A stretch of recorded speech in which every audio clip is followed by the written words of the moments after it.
And we're recording. All right. All right. I think we're ready.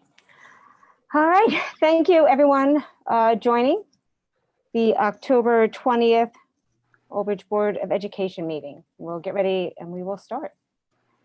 Pursuant to the New Jersey Open Public Meeting Acts, NJSA 10:4-10, adequate notice of this meeting has been provided by advertising such notice in the Home News Tribune, the Asbury Park Press, the Board Office, the schools, and on Cablevision Channel 118 and BIOS Channel 24, and by filing such notice with the Township Clerk. This meeting was scheduled for Tuesday, October 20th, 2020. The board will take formal action on payment of bills and other agenda items. Mr. Mara, please. The Old Bridge Township Board of Education acknowledges that the law of this state establishes that members of the public, including members of the board, have the right to record public board meetings using audio or video recording devices, provided that that act of recording does not interfere with the business of this public board meeting. Therefore, the board makes it known that any such recording is to be considered the private recording of the individual and in no manner represents the official record of this board. The board therefore takes no responsibility for such private recording and completely disavows any future use. Thank you. We have roll call, please, Mr. Mara. Ms. Burns? Here. Ms. Callie? Here. Mr. Carroll? Here. Mr. DePrima? Here, can you hear me? Yes. Mr. Dunn? Here. Mr. Giordano? Here. Ms. Lent? Here. Mr. Solikowski? Here. Ms. Ellis Foster? Here. Quorum exists. Thank you. All right.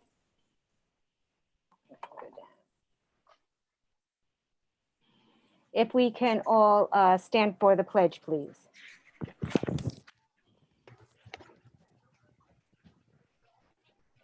I pledge allegiance Please. to the flag of the United States of America, and to the and to the republic Republic for which it stands, one one nation, nation, under God, under God, indivisible, indivisible, liberty. with liberty and For all. justice for all. If I can also ask everyone to remain standing for a moment. We have a memorial. I move the board acknowledge the death of Al DeRocca Jr., former board member. We express our deepest sympathy to his family.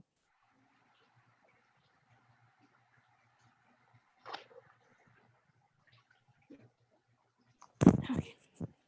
Thank you, everyone. All right. Thank you, everyone, for joining. We can start. I believe, Mrs. DeCara, I believe you volunteered for our Code of Ethics Corner this month. Yes. So the board member will vote to appoint the best qualified personnel available after consideration of the recommendation of the Chief Administrative Officer. Thank you. All right, we'll move, actually, before we move into the approval of minutes, Mr. Mayor, I know we have a few administrative corrections. I don't know if you want to just go over those quickly, or do we want to wait and? All right, well, we'll when we arrive at each section, I'll advise everybody what the administrative corrections are. All right, great. Under approval of minutes, the minutes that are contained in your packet, one resolution that was approved on September 22nd for Mr. Scott Titmus, his resignation date was moved up from the middle of November to October 30th. So we just, rather than do another resolutions, we just changed his resignation date to an earlier date, which was approved by Dave and Kathy. Thank you. All right, which moves us to the approval of the minutes. If I can have a motion. Lent will move it. Mrs. Lent, thank you. Can I have a second? DeCara will second. I think I heard DeCaro first. So thank you, Ms. Cara. Okay, so approval of the agenda, regular and closed session. Any discussion or questions? Nope. All right. If we can have a motion, please. No, we have the Can we have motion. can we have a roll call, Roll. please, Mr. Mara?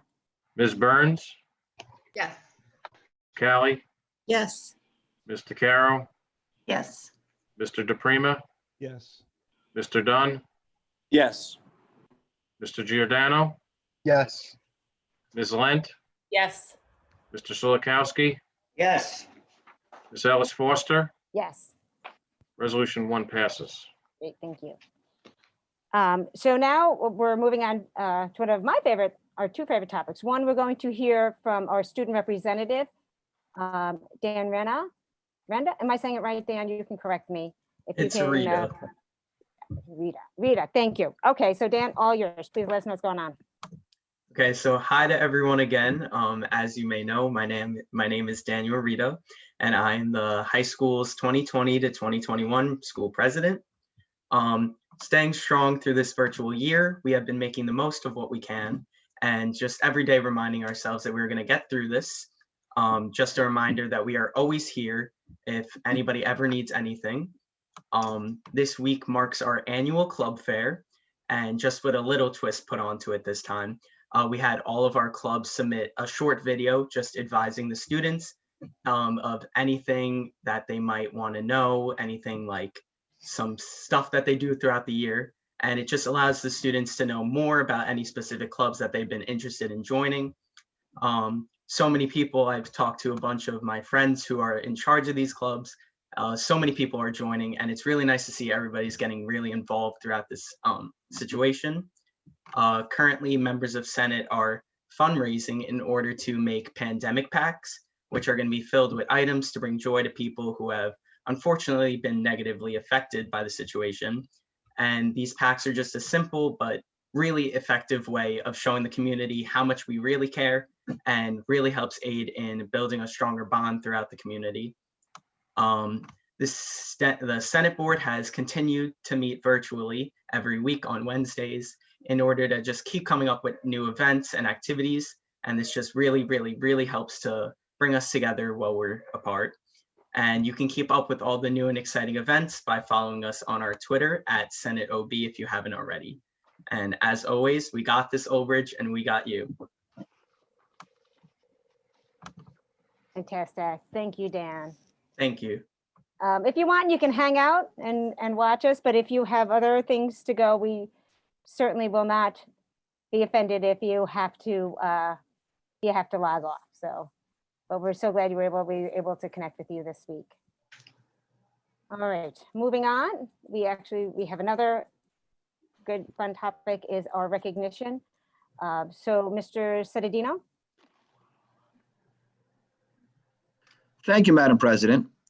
This is our first recognition under the remote board meeting format. I know we pushed some off because we're waiting to get back into a live format so we can really recognize our deserving recipients. And I'm still pledging to do that, even if we have like the best of at the end of this pandemic nightmare we're all living through. But I'd like to move the board to recognize Sean Bannon. He's a 10th grader at Old Bridge High School for completing his Eagle Scout project at Carl Sandburg Middle School. Sean completed a beautification project for a flagpole area. A new bench was placed at the flagpole along with shrubs that will bloom in purple and white in the spring. We really look forward to that this spring. And I know that everyone at Carl Sandburg will really appreciate that as spring comes around.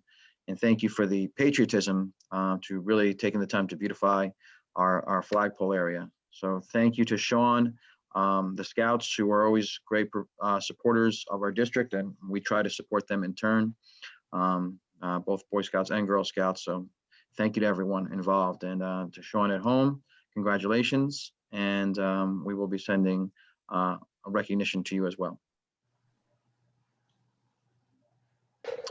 I don't know if Dr. Simon is not a panelist, right? So she's not planning on sharing any words with us tonight, Madam President? I can find her and bring her over if she's on. I can make her. If she's there, I'm not sure. Let me just I do not see Okay. her. I do not see her. Okay, we will make sure to, recognize that. Again, like I said, I think at the end of this, we'll have a best of. Okay, thank you. All right, so if I can have a motion to move the recognition. Burns will make the motion to. Thank you, Mrs. Burns, can I have a second, please? Ally will second.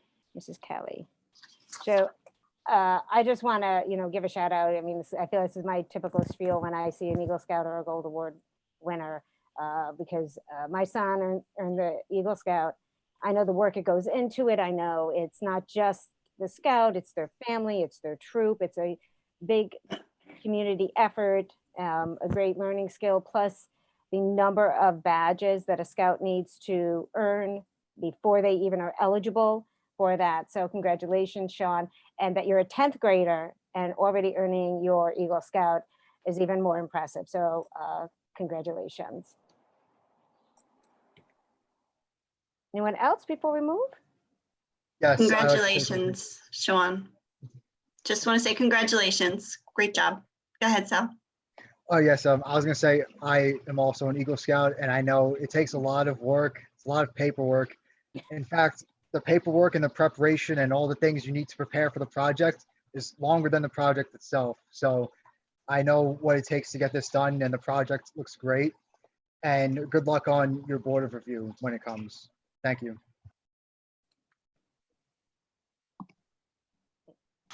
All right, great. If we can have a roll call, please, Mr. Mara.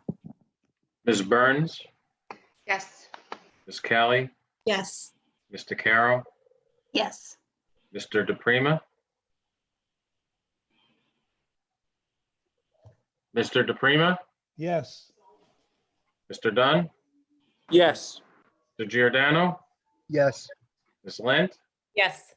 Mr. Solikowski, Yes. Ms. Ellis Foster. Yes. Resolution 1 passes. Great, thank you. All right, now on to superintendent's report. Mr. Citadino.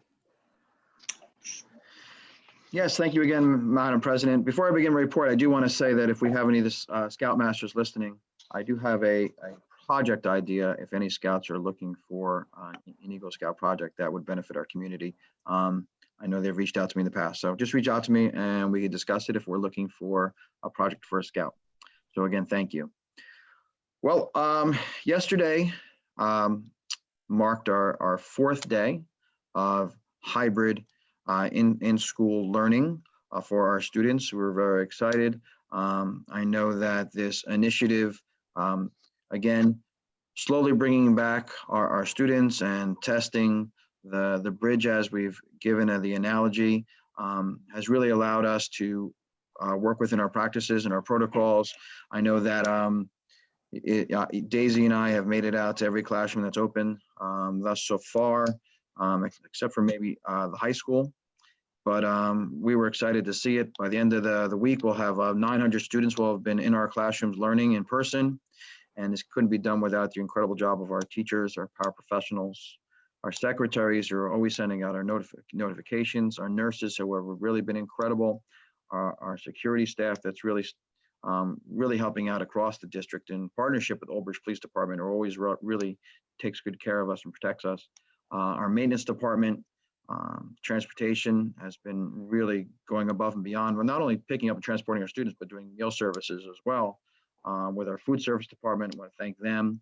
Our noon hour supervisors have found a different role in heading up our isolation areas for our students and monitoring our students if any student becomes ill during the course of the day. Our custodians are going above and beyond and answering the call to keep our classrooms clean and safe for our students and staff. Our leadership team. I also want to give a special, I don't like to single people out, but I also want to thank Audrey Baker. She's been a real godsend with our contact tracing.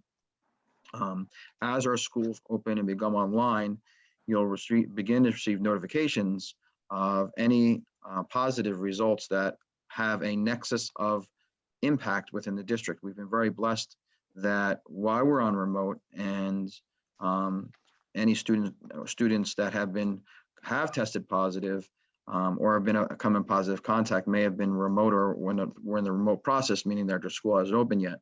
So if it does not have a nexus of contact within the school district, it does not get reported out to the public, and that we've been very fortunate in that way. So as our schools become more online and we get more students back to school, there'll be the opportunity for us to really do some heavy contact tracing, and Audrey Baker has been phenomenal with that. I also want to reach out and thank Tim Kraft.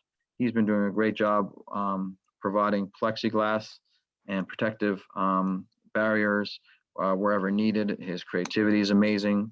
I know he did that with the vocal room and the GNC today, the choir room.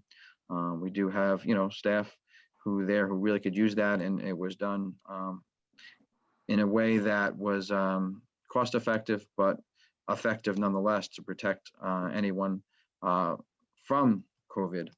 I also want to thank the 39 staff members who participated in our voluntary COVID testing that we had the other day on campus with a drive-up model, and thank Synergy Labs for doing that for us on a time when they're very busy. To take time out of their day to come here to have a remote testing site for our staff is really something very valuable, and I think it gives people great ease to know that that was available for them.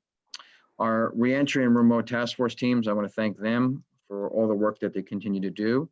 The team members are they're working still to enhance and evaluate and improve our safety and environmental instructional practices.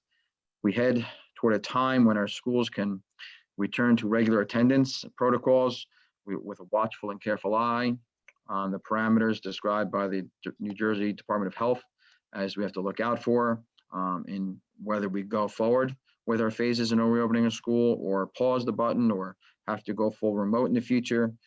We do have to keep an eye on those Department of Health guidelines, and which we're doing. And like I said, Audrey Baker is a real resource for that.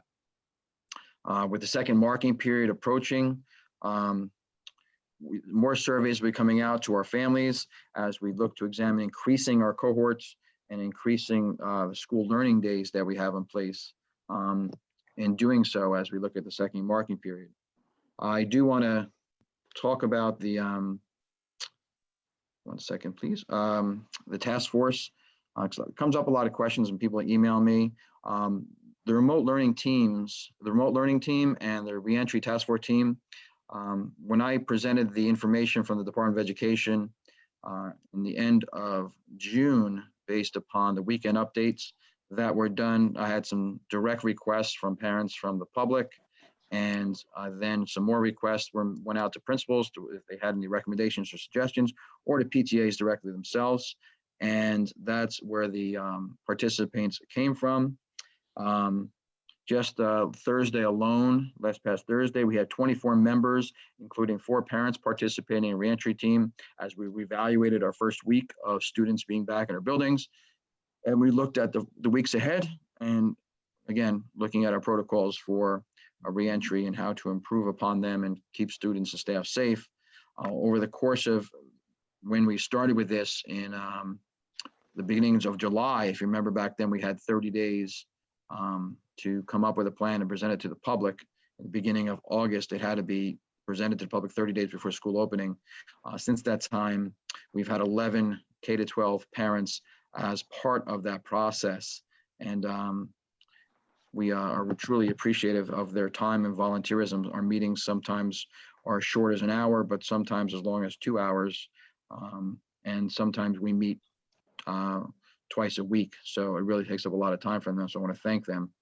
Another question that has come up is the related arts. As we shifted from a remote only to a hybrid model, we heard parents' concerns and our teachers' concerns and about only having within the hybrid model as originally was drawn up on Monday, Wednesday, Friday, the students that were in person in education would be receiving live instruction in the classroom, while everyone else who was learning remotely that day would receive a day of asynchronous learning, or basically self-guided learning with some time at the end of the day for supports from their teachers.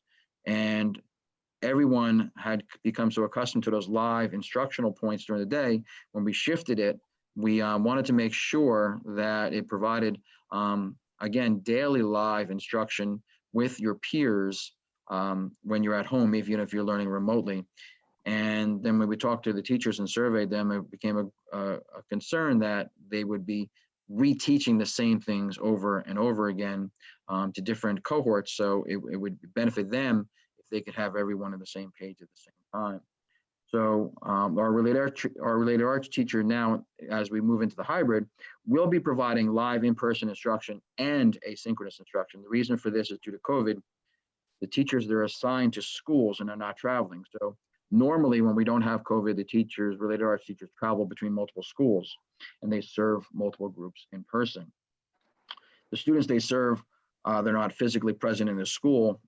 Under this model, will learn asynchronously because these teachers can't be in more than one school, assigned to more than one school physically, because if we have a bloom or a outbreak of COVID when they're school and the teacher's traveling and serving multiple classrooms doing that, then we run the risk of, if there's an outbreak in one school, we would have to close multiple schools because the related arts teachers are going between multiple cohorts and multiple schools.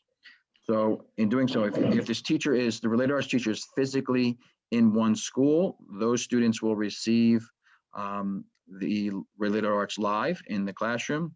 The teachers in the school that are assigned to the student where the teacher is not physically there will receive asynchronous instruction, but every school has at least 2 or more related arts teachers assigned to that school at elementary level.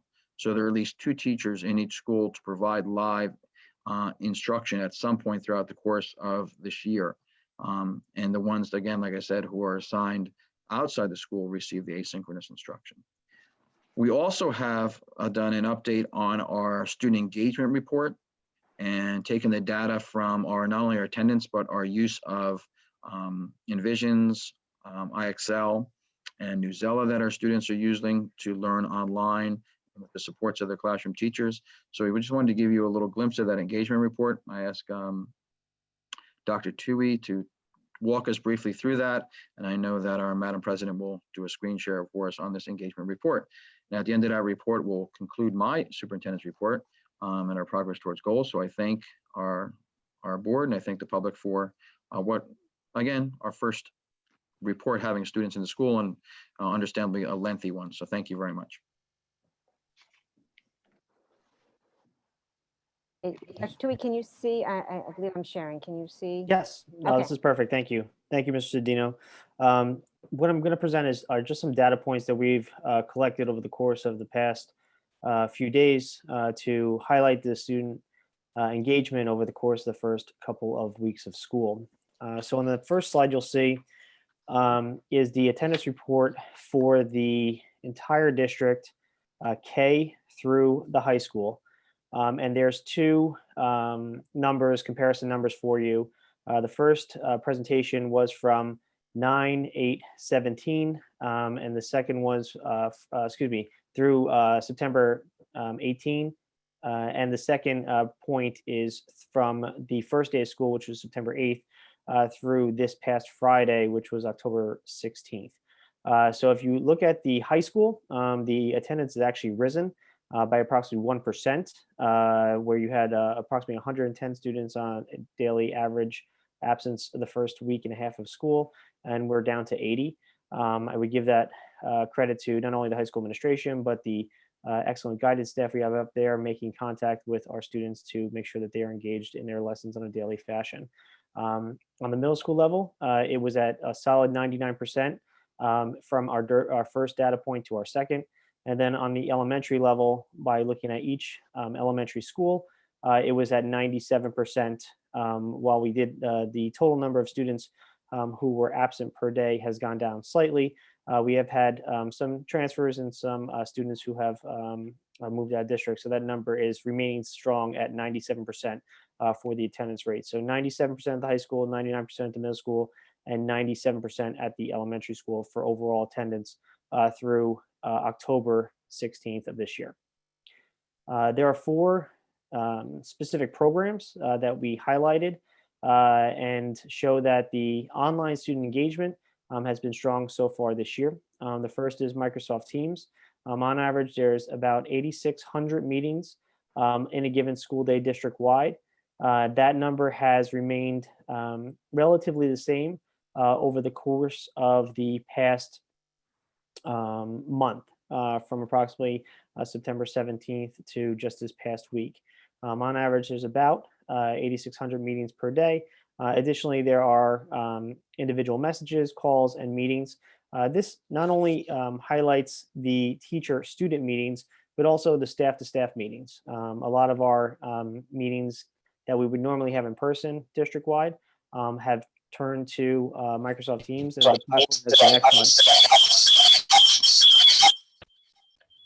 Sorry about that. The platform has been excellent in terms of its use and transition to the online learning platform. On the next slide, it provides an overview of the overall Envision's math usage. And pretty consistently, there were about 2,300 student logins per day, with an average use of teachers at about 415. If you look at the graph, one of the things I found encouraging, although it's a downward trend, is that on October 19th, which is our last data point, our number of engagement went from approximately 2,500 to about 1,500. Part of the reason I'm attributing that is because we had approximately 900 students in school on that first day, which would make up for about the $1,000 student difference from October 16th to October 19th. And it is wonderful to see the students back in school. I know that I've talked to every elementary principal multiple times this week and last, and all of them are excited to see the students in our hallways. So they've done an excellent job welcoming the students, preparing for them, and overall, our online math usage has been strong, but obviously you want to make sure that the students are getting what they need academically. And overall, Dr. Farrar has done a nice job rolling out this program for the staff. On the next slide is our overall usage of IXL.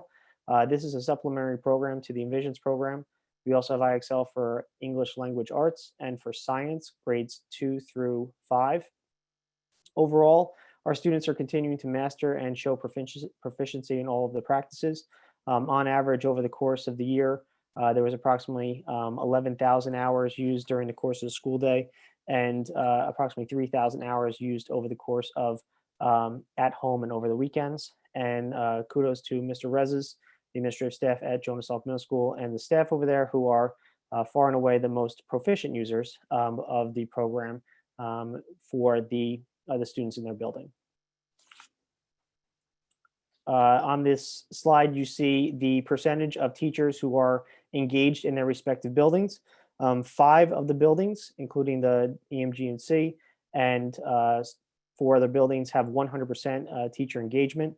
8+ buildings have 90+% teacher engagement, and 2 of the buildings have over 80% of the teachers engaged in the active lessons. Newsela was our other big purchase this year, and we expanded it to the high school and to all the middle schools.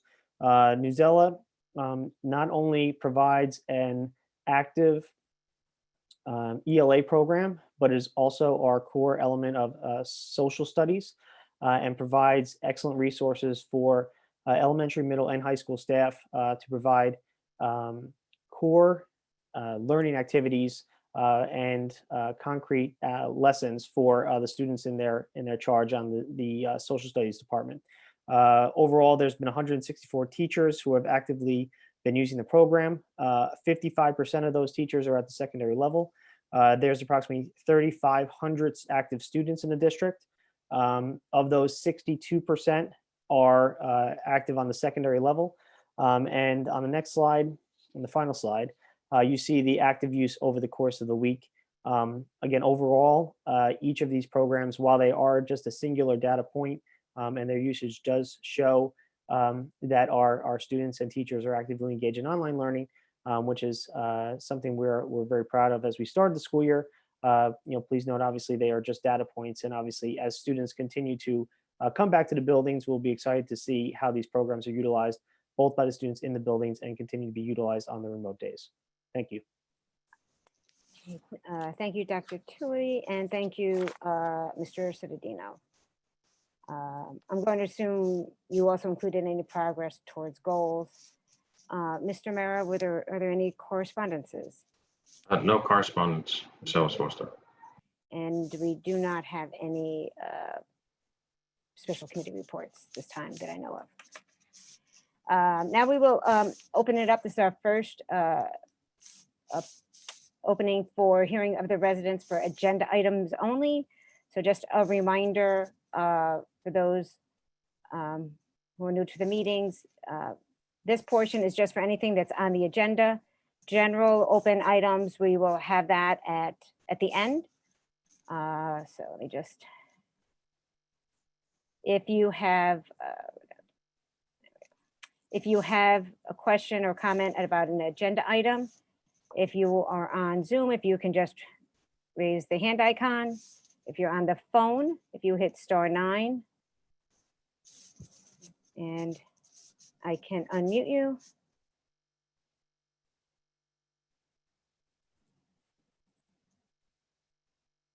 Looking.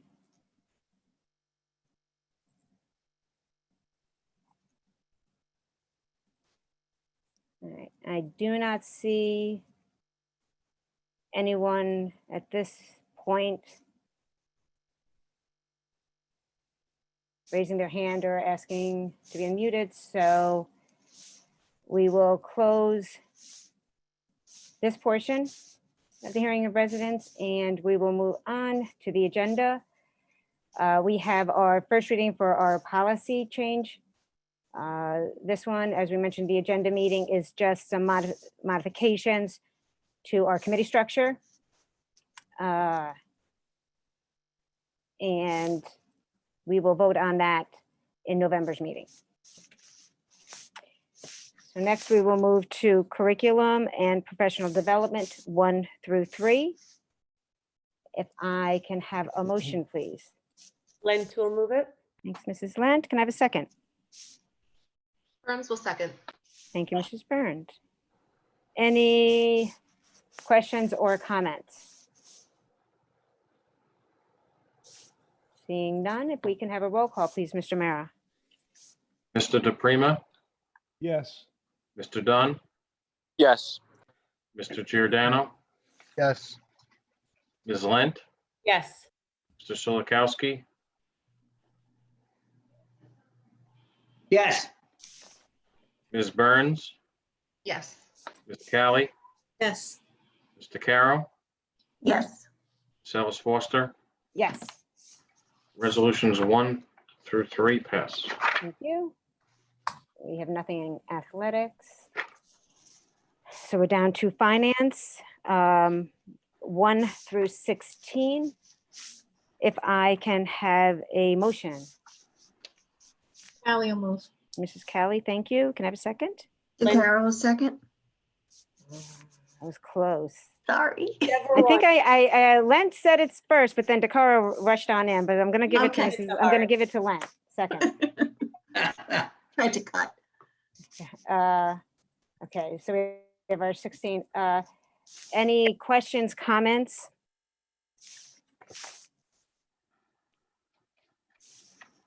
I see we have a couple grants, which are always wonderful to see and helpful. All right. If there are no questions or comments, if we could have a roll call, please, Mr. Mara? Mr. Giordano, Yes. Ms. Lent, Yes. Mr. Solikowski, Yes. Ms. Burns, Yes. Ms. Callie, Yes. Mr. Carroll, Yes. Mr. DePrima, Yes. Mr. Dunn, Yes. Ms. Ellis Foster. Yes. Resolutions 1 through 16 pass. Thank you. We have nothing under non-certificated personnel, other or operational. So we'll move down to non-certificated personnel, other 1 through 8. Plus we have an administrative correction. Yes. Shamira?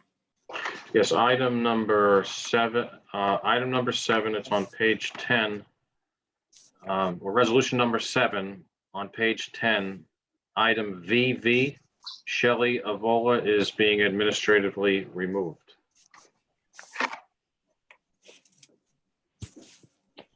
righty, thank you.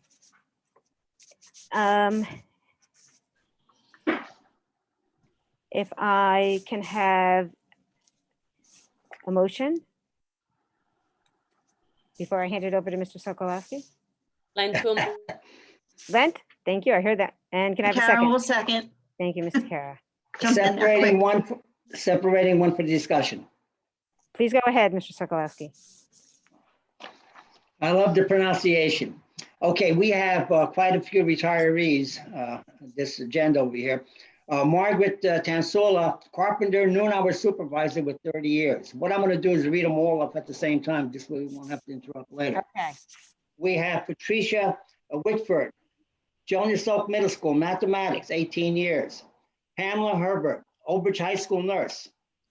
Brian Garnett, Old Bridge High School physical education. Susan Daly, grade 9 center nurse. Martha Simon, Carl Sandburg Middle School principal. Tammy Dragon, Carl Sandburg Middle School physical ed. And Francis Danzo Mineri, Old Bridge High School special ed. Congratulations to all of you. Thank you for your service and good luck with your new life. Thank you, Mr. Sokolowski. All right. Any other questions? Or Do you mispronounce my name purposely or not? no, I swear I don't. I'm getting older and it's hard for me to pronounce things. It's Sulikowski. Sulikowski, Sulikowski. like a silly cow. Now you say it that way. Okay, Sulikowski. Thank you. you got it. Anyone else? Any comments on 1 through 8? Nope, thank you. If we can have a roll call, please, Mr. Mara. Ms. Burns, Yes. Ms. Callie, Yes. Ms. DeCaro, Yes. Mr. DePrima, Yes.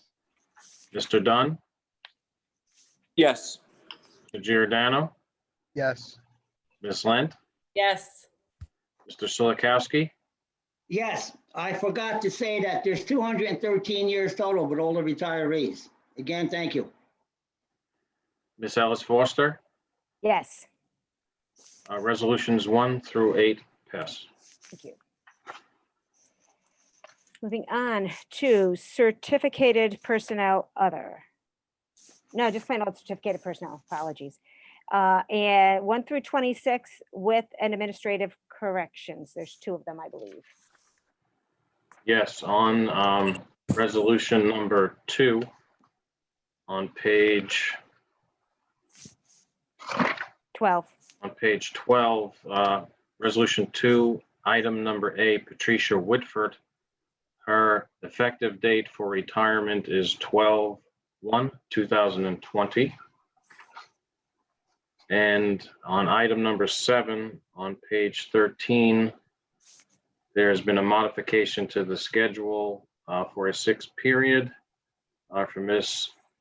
for S. Nolan, leave of absence. That's a correction. Thank you. Okay, thank you. All right, if I could have a motion on 1 through 26 with the corrections. Dunn will move certificated personnel items 1 through 26, Madam President, Thank with you, the Mr. correction. Thank you, Mr. Dunn. Can I have a second? Lent will second. Thank you, Ms. Lynn. Thank you. Any questions, comments?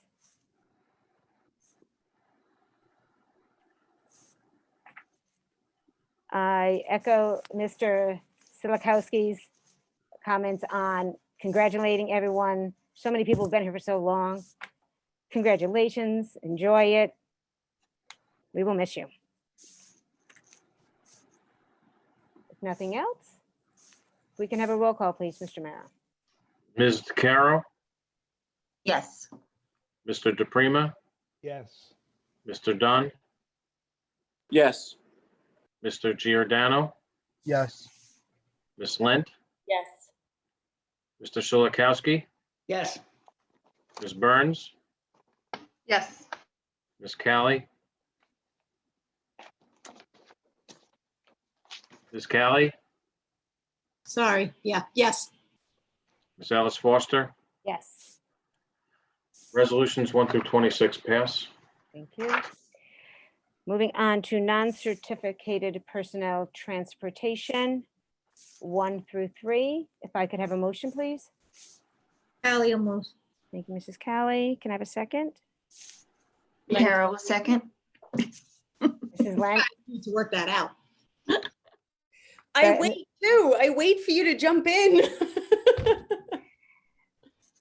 Mr. Mayor, I give him that one to Mrs. Lent. You gave the last one to her. No, I'm kidding. Don't play favorites. All right, any questions or comments? None? All right, Mr. Mara, roll call, please. Mr. DePrima, Yes. Mr. Dunn, Yes. Mr. Giordano, Yes. Ms. Lent, Yes. Mr. Solakowski, Yes. Ms. Burns, Yes. Ms. Callie, Yes. Ms. DeCaro, Yes. Ms. Ellis Foster. Yes, Resolutions 1 through 3 pass. thank you. Supplies, equipment, and services, 1 through 2. If I can have a motion, please. Burns Bill will will make a motion. Was that Mr. Dunn, Ms. Ellis Foster? That was Mr. Dunn and then Mrs. Burns. Thank you. Thank you. Any questions, comments? Seeing none, can we have a roll call, please, Mr. Mara? Mr. Dunn, Yes. Mr. Giordano, Yes. Ms. Lent, Yes. Mr. Solakowski, Yes. Ms. Burns, Yes. Ms. Callie, Yes. Ms. DeCaro, Yes. Mr. DePrima, Yes. Ms. Ellis Foster. Yes. Resolution 1 and 2 pass. Thank you. On to transportation, 1 through 3, plus we have, I think, our final administrative correction. Right, item number 2 has 3 renewal contracts that were slightly modified. Actually, there were three routes that Helfrich, or that the vendor that was doing them, decided that they could no longer do them. So we did have to modify those renewal contracts. They're listed in the administrative corrections. Okay, thank you. If I could have a motion for 1 through 3 with the corrections. DeCaro will motion. Thank you, Mr. Caro. Can I have a second? Callie will second. Thank you, Ms. Callie. Any questions, comments? All right, not seeing any. Mr. Mara, roll call, please. Mr. Giordano, Yes. Ms. Lent, Yes. Mr. Solakowski, Yes. Ms. Burns, Yes. Ms. Callie, Yes. Ms. DeCaro, Yes. Mr. DePrima, Yes. Mr. Dunn, Yes. Ms. Ellis Foster. Yes, Resolutions 1 to 3 through 3 pass. thank you. On to miscellaneous, 1 through 5. If I could have a motion, please. Callie will move. Thank you, Ms. Kelly. Can I have a second? Lent will second. Thank you, Mrs. Lent. Any questions, comments?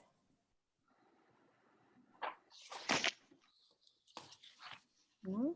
All right. If Mr. Mara, if we could have roll call, please. Ms. Lent, Yes. Mr. Solakowski, Yes. Ms. Burns, Yes. Ms. Callie, Yes. Mr. Carroll, Yes. Mr. DePrima, Yes. Mr. Dunn, Yes. Mr. Giordano, Yes. and Ms. Ellis Foster. Yes. Resolutions 1 through 5 pass. All right, thank you. We have no board secretary or board business. No, we do not, Ms. Ellis Foster. All right. So now we will move to our second hearing of the residents on any school district item. Let me fill this back up again. Just a reminder, there is a 5-minute limit. If you are on the phone, if you raise your hand, if you're on the phone, if you hit *9, and I'm going to just kind of go through the order for which names come up, and I'll call your name. If you can just verify your name, and then you'll be able to speak. The first one I see up is Mrs. Delgado. Mrs. Delgado, if you unmute yourself, you should be able to speak.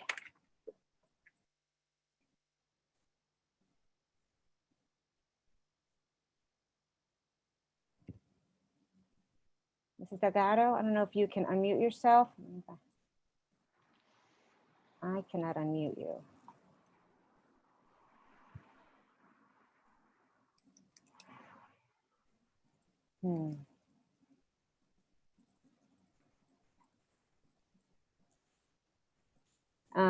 Mrs. Delgado, I don't know if you unmute yourself. There you go. Oh, no, your hand's down. Okay, Mrs. Delgado, if you want to try again, and we can try to unmute you again. So if you want to, when we're done, we can go around, we can try to raise your hand again. Next I see Mr. O'Neill. If you unmute yourself, you should be able to talk. Hello? Yep, we can hear. Yeah, we can hear you, Tim. Okay, thank you. My name is Tim O'Neill. I'm the president of the OBEA, and I have a few things I'd like to say about the reopening plan. First, I'd like to remind everyone that both New Jersey and Old Bridge designed a reentry plan that was predicated on seeing a decline in the spread and impact of the COVID-19 virus. Unfortunately, we haven't seen this in our recent weeks and months. In fact, community spread is getting significantly worse. If you take a look at the new cases as of today, we saw the worst 5-day average in New Jersey since May, the worst 5-day average in Middlesex since May, and the worst single-day total in Middlesex County since May. In addition to that, we've seen the positivity rate, transmission rate, and hospitalizations all trend on the rise in recent weeks. The pandemic is actually getting much worse. But while other districts are delaying their reopening, Old Bridge continues the reopening plan despite the risk to everyone involved. Every school employee being directed to return to the building is being put at risk. Now, the justification for asking the employees to take this risk was the safety measures that were being put in place. Most notably, there were minor ventilation changes. We reduced the number of students in each building and classroom. And most importantly, it was determined that masks would be required for everyone who entered the building. Considering what is being asked of the educators and staff, that they're putting their own lives at risk while also inventing completely new ways to educate the students, I don't think that we are asking for much in wanting these measures to be strictly adhered to and enforced. Every student who returns to in-person instruction must wear a mask the entire time they are in the building. Unfortunately, I've received many reports that this simply isn't happening. Some of the reports are students who don't want to wear it, eventually they do. Some refuse to altogether, but some reports have been truly outlandish, such as students receiving rewards for wearing masks for only 30 seconds and then not even attempting to put the mask on for the next 30 minutes. Other students are being considered compliant for wearing a mask anywhere on their face, even if it's just on their chin, cheek, or forehead. Now, I know that with a small group of parents, this position is unpopular, but students who don't wear their masks consistently and correctly must be sent home and switched to the remote model until they are willing and able to do so.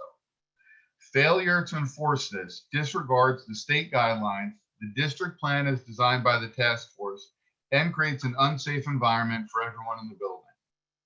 Now, this must be enforced from the top down. Only administrators can enforce this, and they must. They can't choose to look the other way or delegate it and have it reported to CST or guidance instead of directly to them. Only administrators can send a student home, and there's very little that the faculty and staff can do to get students to wear a mask if this consequence is not consistently enforced. We all know that wearing a mask is the one thing that we can all do to protect those around us from the virus. If the district doesn't do everything they can to enforce the wearing of masks, we're creating a situation that is dangerous for everyone involved and putting the lives of the faculty, staff, students, and our families at risk. Thank you. Thank you, Mr. O'Neill. Let's see. Okay, next I see Mrs. G. So I'm going to, Mrs. G, if you can unmute yourself and just state your name and then your comment. Yep, I'm here. If you can hear me, hopefully it works this time. We can hear you. Okay, perfect. I do have 3 questions. I will try to keep, well, one is more of a comment. I will try to keep it as brief as possible. Can I just ask you to state your name? I'm sorry. Oh, sure. Mrs. Garcia, and it's Thank not you. sure. Okay, I should have been on there. All right. So my first question is about attendance. I just wasn't sure if I should have asked it during the other portion, but there needs to be another way besides an active roll call to show period attendance for the day. Only because I have had a few instances where one of my children has been in the class, active in the class, participated in all of the live and independent work, and they were marked absent. And it seems that it's because everything has to be a here within the, excuse me, I'm losing my voice, within the live portion without being in the chat. And sometimes, especially on desktop or laptop, I have noticed that there is a time delay in the muting and unmuting. So he was marked absent. I did work it out with the teachers, but if it's happening to my child, I'm sure it's happening to other children throughout the district.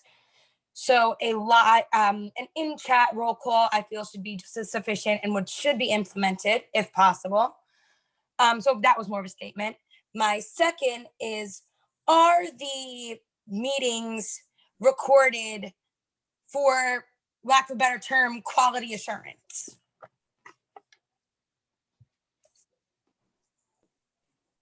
Okay, and if you want to give us all the other questions, so that way we can make sure we can. Oh, sure. Yeah. The thank other you. one is more of a statement.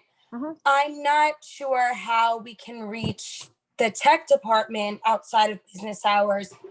I've had 2 different emails to 2 different schools bounce back to me roughly 2 weeks later.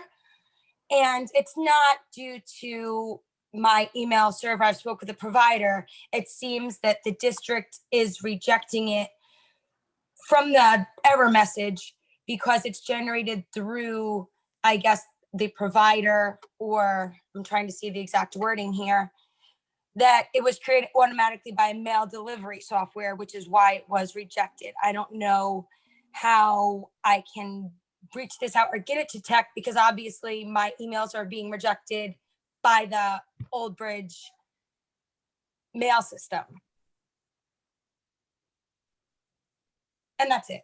Okay, can I, so I just want to make sure I understand. Did you send an email to the one that we have on the site, that tech OB? Oh, no. I can't reach. I sent an email to one principal in one school following up on request, and one to a teacher in another school with a question. And both bounced back to me, and I didn't realize that they didn't get them because it took 2 weeks for them to bounce back to me. Got it. Okay. All right. Thank you. So any other questions or comments? Because then we can have that.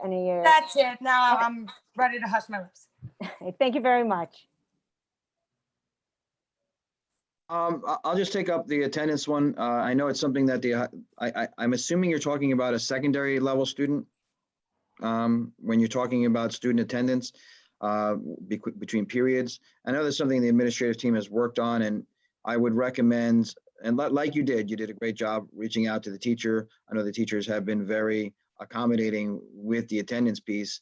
What I would recommend to every student is at some portion of the chat is to at least, participate, say something within the chat, so that if that comes up, then there's evidence that the student was in the group and had participated.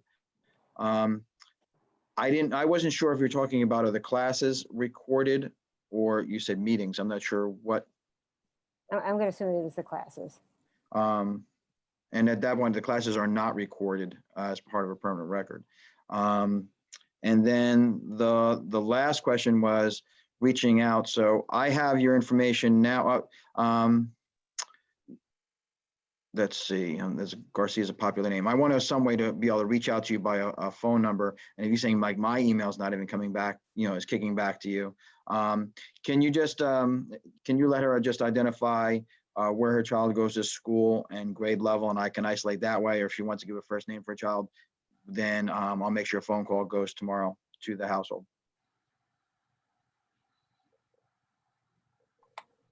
Sure. The easiest, I believe I'm one of the only Garcias in Sharat. I don't know if there's another way, even in chat, that I could put my email or something or a number. Yeah, I don't want you to, put one I don't want you to have to here. put it out to public for everyone to have your phone number. So, Shara, Like and what's they- the phone, Shara? Garcia, Shara, and I will make sure, kind of like the last of the Mohicans, don't worry, I will find you. Okay, well, the principal knows, so even if you need to reach out to her, she knew I couldn't get her email, so. Okay. Someone will reach out to you tomorrow from our tech department personally. Perfect, thank you. Thank you. All right. Next, I see Mrs. Babbitts. Okay, Mrs. Babbitts, you're unmuted, so you should be able to talk. Hi, good evening. Can you hear me? Yep, we can hear you good. Thank you.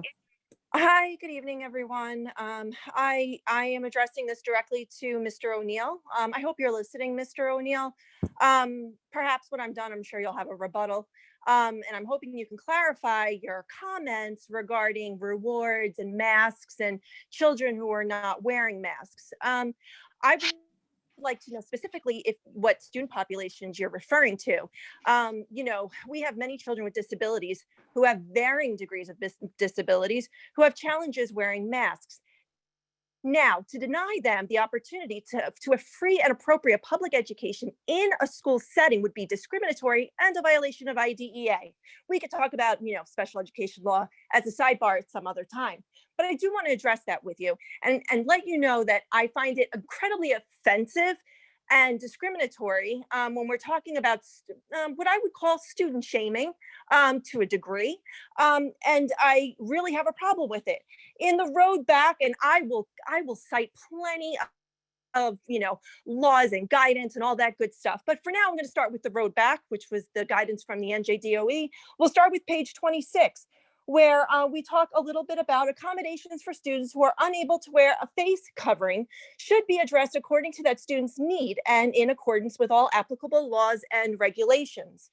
So we'll just start there. And again, as the leader of the CPAG, I will go onto Facebook and in our Old Bridge Friends and Diverse Learners page, I'll share additional resources there with our parents so that if they come up against members who feel this way, they can challenge it with the laws and regulations to ensure that our children are being educated in the school building and not being relegated to a remote setting because of the challenges.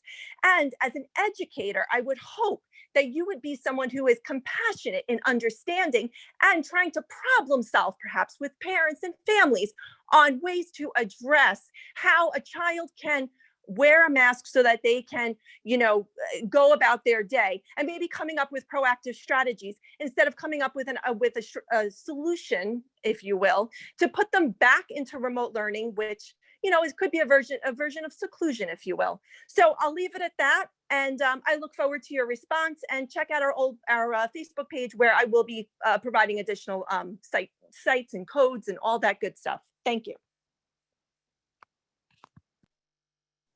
Okay, thank you, Mrs. Babbitts.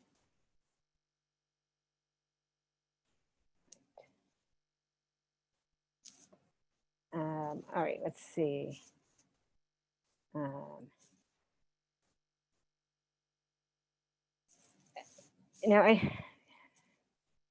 see Mr. O'Neill is on, but kind of just give one pass at this and give everyone a chance to say their statement. I think Mrs. Babbitts spoke very well on what her concerns are from that side, from the student side.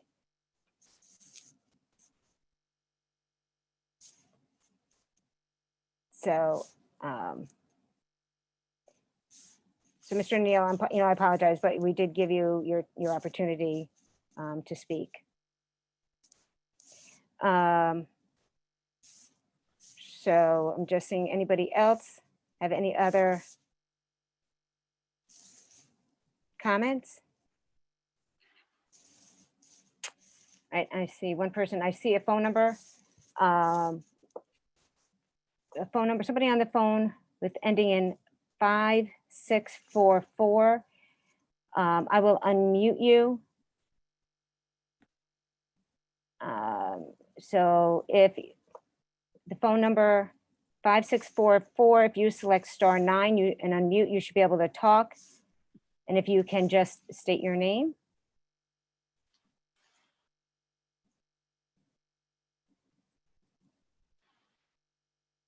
So again, the person who's calling in with the phone number that ends in 5644. If you unmute you should be able to unmute. If you unmute and state your name, you'll be able to talk.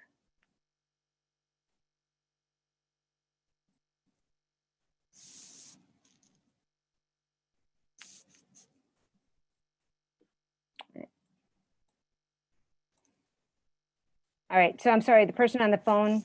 Oh, there you go. If you can just state your name, there you go. If you can state your name, please. Sure, it's Mrs. Porecha, and just for the other folks out there, to unmute, you need to do *6, not *9. So I don't know if that's all right. Thank you for that. Yeah, I don't know if that's something they changed. Thank you for letting me know that. Let me, yeah. Okay, so good. This is Mrs. Porecha. I have a child in the LLD in Voorhees, and I don't have a major concern. I'm really happy with our schools finally opening up, and I'm going to keep it light in that manner. It's been amazing for him to go back to school. He just loves it. His teachers, parents, everyone's so happy. That we're just starting to do this back. So the only concern I have is, and I understand we are phasing things out, and just was wanting to see if this is something the administration is, maybe something that they're not aware of. So I just wanted to bring this up. So the LLD and the ABA classes, like my son was, I think, 60% integrated into the gen ed education. They would do all the specials together. He would go in for, shared reading, and he was supposed to start going in for science and stuff. But right now, none of that stuff is happening. And he's the only third grader in his LLD class right now. So it kind of does bother me in a way, because he is in a class with, the first and the second graders, and he pretty much gets no peer interaction or all his gen ed integration or inclusion has kind of been paused right now. So as we start to open up, the district or whatever, and move to the phase 3 or whatever, is this something that we are thinking about? Because I understand it's probably lower on the list, but it is still a big deal for, our kids who work so hard. It's been so difficult for them to integrate into the general education. And if we start to put all of that at pause, it's going to be a challenge to start to do that all over again. And especially because, my son wears, he's good with, following directions. So if he can be on the school bus with a mask on, why can't he be in the general education class with a mask on and follow all the other protocols in terms of spacing and all the other stuff, and at least get that, normal school experience like he has been getting all this while. So I just wanted to bring that concern.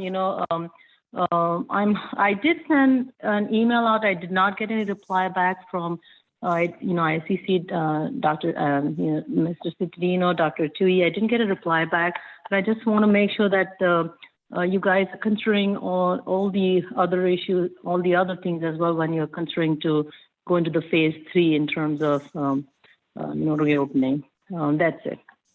Okay, thank you very much. Ms. Prisha, we are looking at all of those components as we transition back. Yesterday was the first day that any first, second, or third graders were back in school. And obviously, we had a focus on having those students come back to school first before we look at integration, and also making sure that there's safety and health protocols as students if they do transition to and from classes. So that is our continued goal. Yesterday was the first day any, third graders were back in the building. And again, it was a great day that they were back, and we will continue to look at that as we move forward. Okay, great, thank you. All right, let's see, next. Let's see, Mrs. Miller. Hang on, let me. All right, Mrs. Miller, if you unmute, you should be able to speak. Great. Hello. Good evening. Good evening. Good evening. I just wanted to say two things. First off, it's been wonderful to have my children return back to school. The last of the two return tomorrow, so we're very excited about that. And I just wanted to give a shout out to all of the teachers. At the beginning of this pandemic in the spring, police officers, nurses, and doctors were the hardest workers around, EMTs, paramedics, and nobody really wanted to be in their position. And now coming into the fall in school, I feel for these teachers, they're doing double the work. They're working so hard. Have great communication with all of my children's teachers. They're staying positive despite, technical difficulties. They're giving a lot of different options to our kids, a lot of different support websites. If for some reason our sites are down and we can't connect, they're giving us other resources to do. And I just wanted to say how appreciative we are for all of our teachers in the district, because I know this is not easy. This has never happened in our lifetime. So I just think they're all doing a fabulous job, and I just wanted to commend them on that. My second piece is to Mr. O'Neill. That being said, about teachers are essential workers, and I don't understand why you're harping on the fact that, obviously you're supporting the teachers and you want their safety and you don't want anybody to get sick, understandably so. But our teenage children are begging groceries at ShopRite. They're working in restaurants. They're working in fast food stores. Our children are out in the community. Our children are out in the community, and their teachers are essential. Our children need to go back to school, and we as parents are the only ones advocating for our kids, and administration's advocating to get our kids back to school. And the last thing we need is to postpone this. The last thing we need is to shut it down without trying. So the PPEs are going to work. Everyone has to go with a positive attitude and be educated on how to make this happen.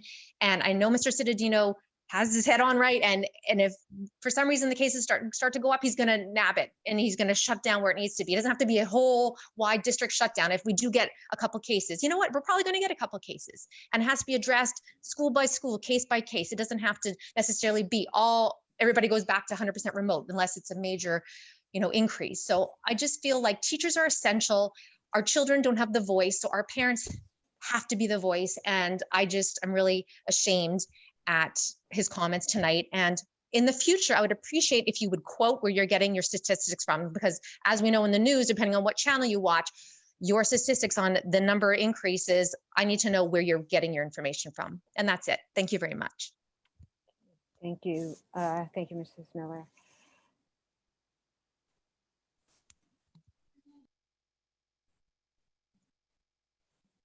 Okay, next. Let's see, next, Mrs. Patterson. Okay, Mrs. Patterson, you should be able to speak. Hi, can you hear me? Yep. Hi, thank you. I think I just basically want to piggyback off of Ms. Miller and Ms. Babbitt's. Well said on both their parts. I think that I have aired my grievances plenty over the past week about how this system isn't working. I don't know who Mr. O'Neill is or what the MUA has to do with any of this. But I agree with, my high school senior, she's an EMT volunteer.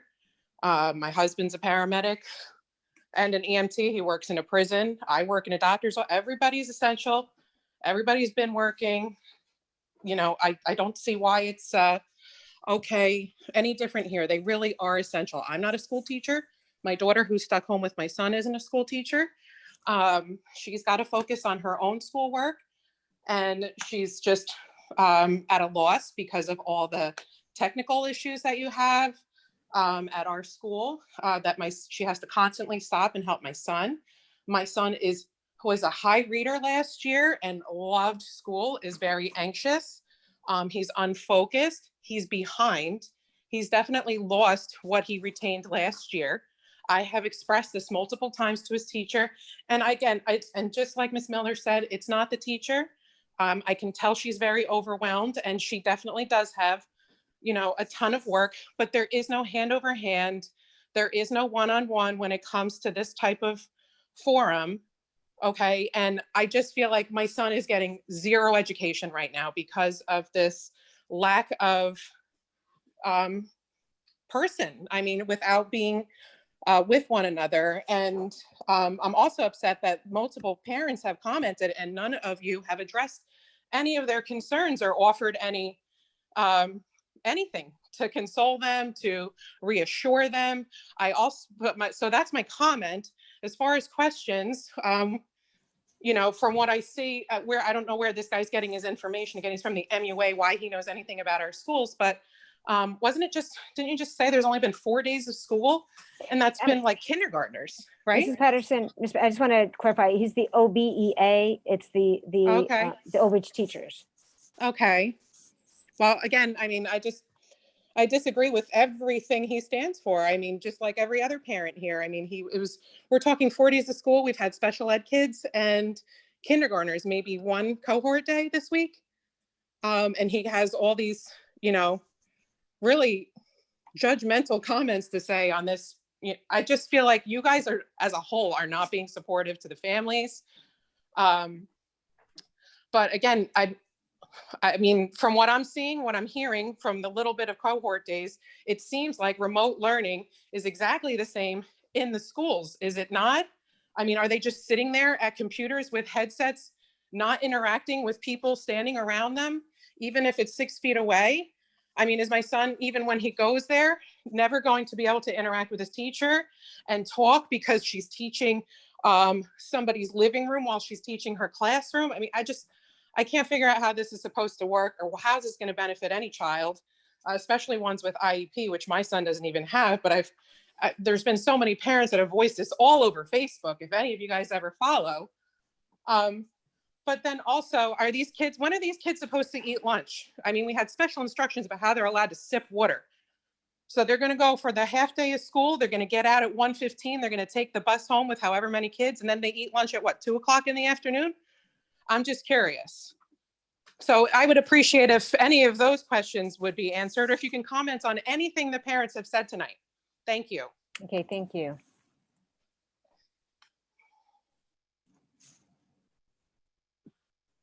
The first question was relative to the teaching model within the remote learning. I know there was a lot of commentary before that, but the direct questions at the end was, is it the same? Are the students just expected to sit in the classroom like they're sitting at home? And the answer to that is no. So the way in which it's designed, the teachers within the classroom will have an introductory set or guided instruction as to what the expectations are for the lesson. So they teach the new learning goal for the student or students within the first 10 minutes. They give the students opportunity for shared practice when they have them there together. And then they'll say to the students at home, okay, continue to work independently on these learning goals. And the teacher would then direct her focus. We'll step away from the computer and direct her focus to the students that are learning in person within the classroom, so that he or she, the educator, then can provide more specialized needs to those students who are learning live within the classroom. The question of snacks within the course of the day has been something that the reentry team has looked at. And again, we do everything through a model that we look for a shared vision in it, in which it doesn't have to be 100% agreement, but we're looking for the overall majority of the group to come to consensus on themes and ideas behind the reentry. And one of the things we talked about is snacks, and we've had feedback from everyone, including the administration, teachers, the association, our school nurse who gets information from the district doctor, And it's not something that's a done deal. We are continuing to work at it, look at it, look at, again, like I said, this is the fourth in-person day with grades 1 through 3 coming in now, their first day that we just had. We're looking at that information where we are looking at ways in which we can really provide at least, something, because agreed, a lot of us all agree that, especially the younger students, kindergarten and so forth, they do burn calories. It doesn't have to be an edible snack. You're not talking about a sandwich or something like that, but something that has caloric intake that can help support them until they get home to their families for what would be regarded as a regular lunch. So that's not a done deal. We're continuing to look at that. And I think for the most part, I know Dr. Tui reached out to that other parent that had called. I think we addressed the concerns of any parent that has brought up questions, direct questions at this time. That's the only questions I have written down from the last caller. And again, if there's more questions that we could assist with, please direct them to our attention. Thank you. Great, thanks. The next up is Laura L.M. Maria, I apologize. Maria L.M. If you should be able to unmute yourself, and if you could just state your full name.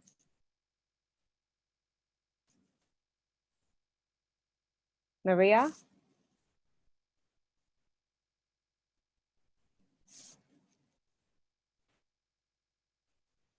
Maria, you're on Zoom. The name on Zoom is Maria LM. If you unmute yourself, you'll be able to speak.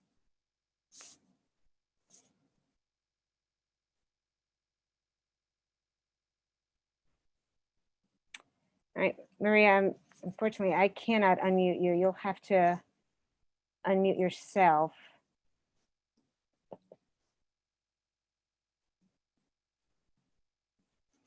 All right, Maria, we'll move on to the next person. I'm not sure if you're having an issue with your phone, but we can try it again if you still have a comment. We'll move on. There's somebody on the phone. The phone number ends in 2028. You should be able to. Yeah, there you go. Yes. Please state your name, please. Andrew Lewis, Vice President of the OBEA. I want to clarify some remarks that Mr. O'Neill made. As President of the OBEA, he did not single out any group. He was inclusive and referred to all students in the district. Masks are a safety issue, not an educational issue. As an educator, I know that Mr. O'Neill and our members honor all IEPs, but the virus simply doesn't. His job is to protect our members, and the district's plan only covers medical exemptions. This information comes from the state website, and our members have been working since March and now back in the buildings in the phased-in plan, but we need the safety measures in place when we return in person. Thank you. Thank you, Mr. Lewis.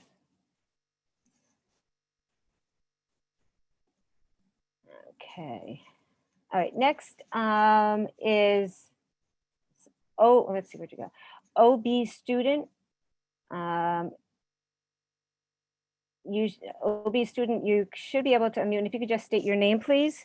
Yes, my name is Sarah Fournier. Mrs. Fournier, okay. Well, I'd like to say that my youngest daughter is in preschool and she just started last Monday, and I just loved the way everybody greeted every student, cheering for them, everything. It was lovely to see as a parent. I loved it. My oldest daughter is starting tomorrow, and I'm eager to see what it's like for her. She's been waiting for this a long time. I have been in touch with my first comment is about snacks. I know that Mr. Cittadino touched on that. My biggest concern, which I know I reached out to you, Ms. Ellis Foster, and Cittadino about the medical exemptions being widened, because it's just not okay that only kids with diabetes are included. My daughter has epilepsy, and due to her medication, She gets very faint and has had seizures in the past due to her, due to being hungry last year. When I tried to bring it up to the school nurse, I received extremely rude responses. She was dismissive, she was condescending, she was insulting. When I tried to say that my daughter had this that my daughter be included in this medical exemption, she treated me as if I had no idea what I was talking about. And that's just not acceptable for anybody, especially a nurse, to say to a parent who knows their kid best. My other comment is regarding how confusing things were in terms of related services last week. Before everything became hybrid, it was much easier to be able to know when my daughters had therapies. They always had therapies at the same time. I could basically set my watch to it. And then last week, everything just went to, HE double hockey sticks in a handbasket because I didn't know when my kids had it, when they didn't. I was completely confused. And I just got an email from one of my youngest daughter's speech therapist saying, basically shaming me because my youngest daughter hadn't been in speech, but half the time I didn't even know when it was supposed to be because things kept changing. That's neither here nor there, but I don't think that parents should be shamed because when things went so crazy and nobody knew what was going on, it was impossible to be able to, it's impossible anyway to manage between two kids, both of whom have trouble with online stuff. So that's basically what I'm saying. But thank you again for letting me talk, and thank you for everybody for everything they did at the preschool last week. Okay, thank you, That's Mrs. Fournier. Thank you.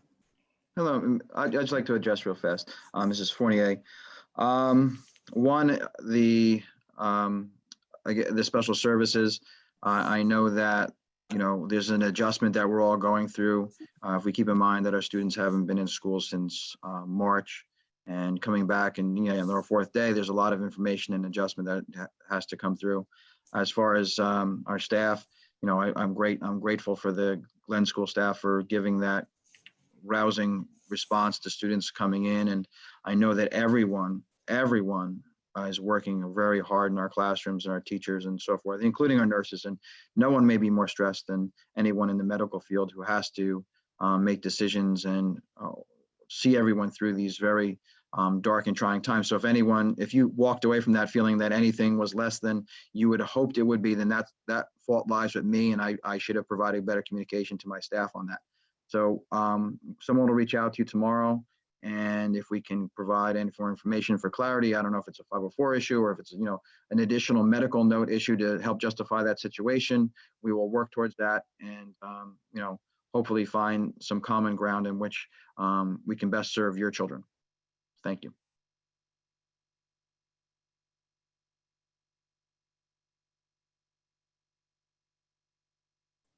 Sorry, I had to unmute myself. All right, so at this point, I see no other hands raised. Let's take a quick look. Okay. All right, I see no other hands. So with that, we'll close the hearing of residents. And thank everyone for their comments. Let's move on. Anybody have any old business?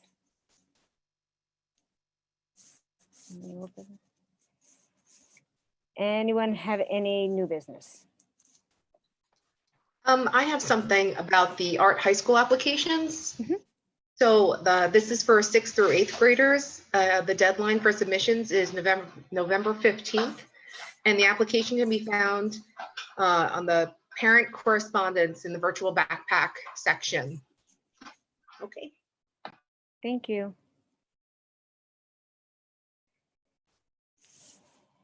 Anyone else? Mr. Yes. Giordano.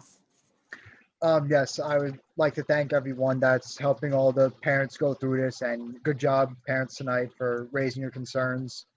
And just got 2 more weeks till election day, so remember to get out and vote and stay safe. Diet and exercise, vitamin C, zinc, and we'll see you all very shortly. Thank you. Thank you. Madam Dunn? President? Yep. Yes, a few things real quick. First, I want to recognize Dr. Martha Simon for her years of tireless service to the district. I can say unequivocally that, she has made a huge difference in the lives of many in this district. I've known her for almost 15 years when she was the principal at Memorial School, and then when she went to Shepherd, and then subsequently she became the principal of Carl Sandburg. And, she's going to be dearly missed. She is a friend, and she was an exceptional educator. And I'm sad to see her go, and she's made a difference in a lot of people's lives, a lot of children's lives. And I just want to wish Dr. Simon and her family the very best moving forward.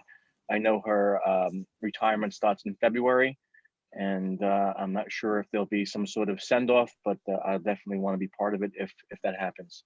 So again, Dr. Simon, thank you for your years of tireless service to this district.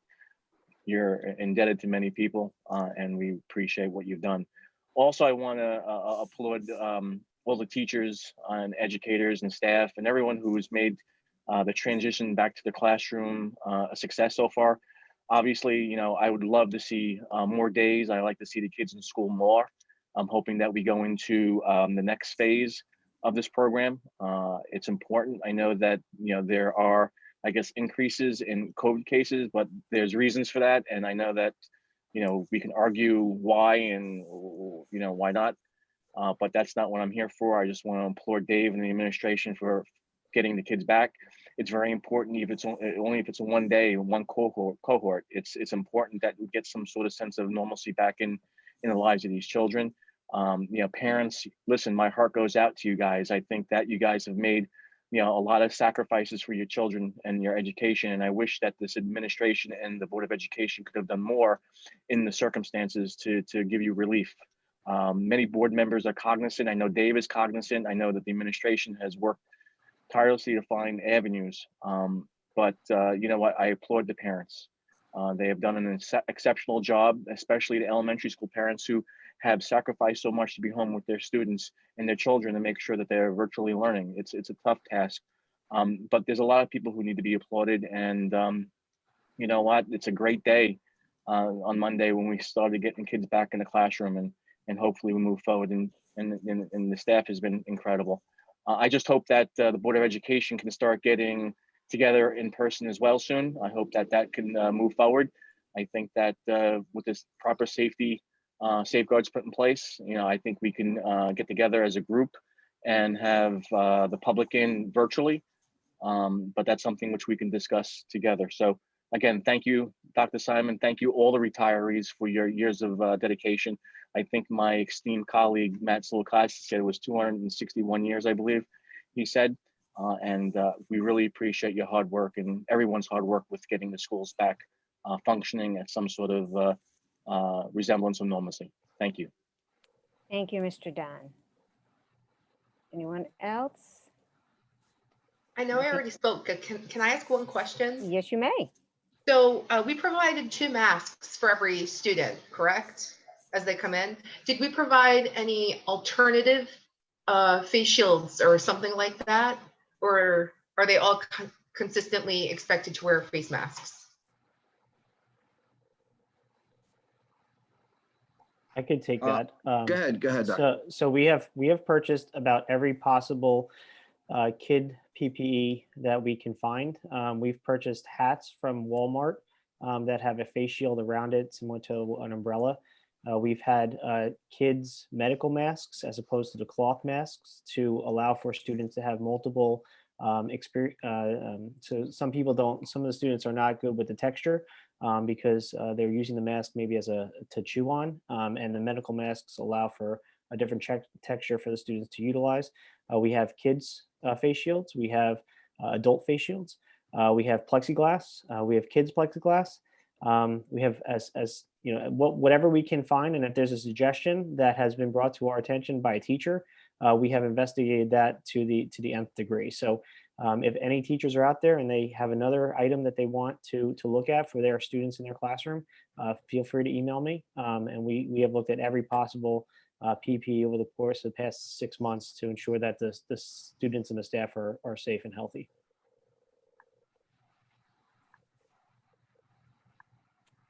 Anyone else? You want to just either raise your hand or just speak, because I'm trying to see everybody. I don't have you all on one screen. So if I don't, okay, Mrs. DeCaro? Yeah, I just want to thank all the parents for, that called in and expressed their concerns. I mean, it's totally understandable that people have frustrations and concerns, that we are in a global pandemic right now, and this is not unique to our district. And I applaud our administrators. I applaud our reentry team. I applaud our remote learning team, for doing what they can. I think people need to understand that no two districts are alike, and we have special circumstances that we're dealing with. And I know that, Mr. Cittadino, I believe, has checked, and discussed with other superintendents. I don't think he, is, trying to fly solo, here. He's, I think he does his research, he does his due diligence, and, people that come to the, I'm not in the reentry committee. I've, attended one or two, but there's a lot of discussion that takes place, as he said, they're 1 hour, sometimes it goes into 2 hours. And there's a lot of complexities that go into opening up this plan.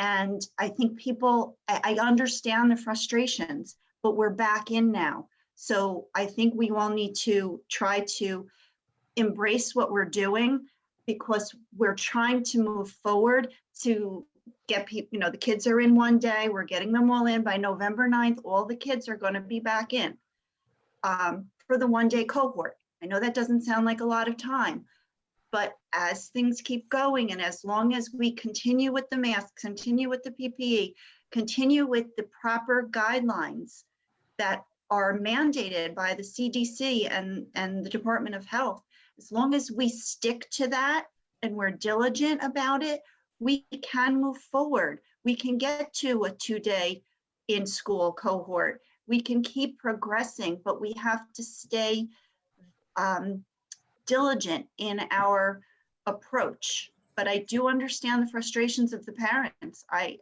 But it's all over. This is not something that anyone wants. Nobody wants to, keep the kids home. Nobody wants to, be in the situation that we're in. But we're all just trying to navigate these waters. And I appreciate what everyone is doing. I appreciate the administration. I appreciate the teachers, the staff, the parents, the kids. And if we can all just band together like Old Bridge normally does. Old Bridge is a town that when bad things happen, we all band together. And I hope that we can all remember that we are one town and we need to succeed, and we will succeed if we stay together and be supportive of each other. That's all I say. Thank you. Okay. Thank you, Mr. Caro. Anyone else?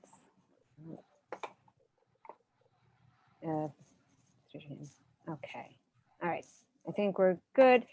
I just want to wrap up. Kelly, I think Mr. Cittadino wanted to say something. Oh, did he? Okay, Mr. I'm sorry. Cittadino I don't has see everybody his on my screen. Oh, Mr. Cittadino, you may talk.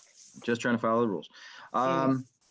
Just I want to thank everyone again for all the work that's gone into this. Our staff across the board, when I say staff, I'm talking everyone, has done an incredible job.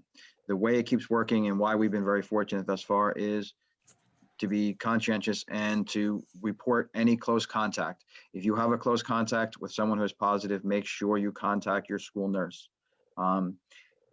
That is important. That's for everyone from staff and parents. So I know that it's going to come up soon where during the week of November that people will look to travel to areas outside of New Jersey that might be on our hot list of places to go. If you do so, please advise your school nurse upon return, because you may be, depending where you go, required to quarantine. This is the same for any travel outside of the country. If that is done, we are able to keep our students in our classrooms and our staff safe if we report and we contact trace. And the way to do that is through good communication. So please make sure we do that. And these, requirements are for students, staff, everyone, because we, as a community, we have to stick together if we're going to get through this together. So thank you very much.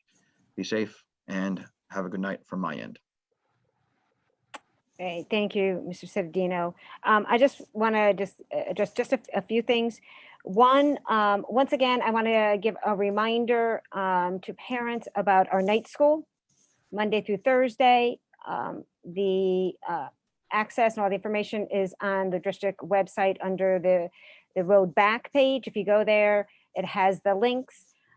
If your child or you have any questions on any subject or any topic, it's a great chance to get a little one-on-one, because there's usually not too many on that you can find out about what's going on in the classroom, any questions. So if you do feel like your child might be falling behind, that's a great opportunity if you use that. So we thank all of our teachers who are there for that hour, Monday through Thursday evenings. So as a resource to you. Just to let everybody else know, Mr. Dunn, because you brought up about back to school, the board getting back live, we're looking at the options in this COVID world. Everything that would be an easy, let's go and do, there's some ramifications. So I am talking with Mr. J about options, because where can we get the video into, what rooms might be used that day, the next day for students. So just all of those new complications. So we are looking at that so we can figure out when that can happen. So that is being investigated as we speak. I also wanted, again, just to echo what everybody says, we can hear the passion and everything in everyone's voice. We understand the difficulties this is, the burden this is in. So we appreciate everybody's patience. I do know I've seen, getting back to everybody who's sent in an email, it may not be the ideal answer you want, but I think we provide the answer we can within the constraints we are right now. So still feel free to send us anything. Still feel free to reach out to your teachers. And we're continuing to work on how we can learn from what's happening now in our classrooms, because we do hear about other schools, but it's most important we see what's happening in our schools as the reentry plan, the reentry committee makes adjustments, and we keep improving to try to bring everybody in. And I also echo everyone's thank you to all of our teachers and our paras and the nurses, those people out there taking the temperatures in the morning, and our bus drivers. Certainly a situation none of us ever expected. I think it's a learning process for everyone. It's an imperfect process with people who have the biggest hearts doing the best we can. So I thank everybody. And with that, as we said, we do not have a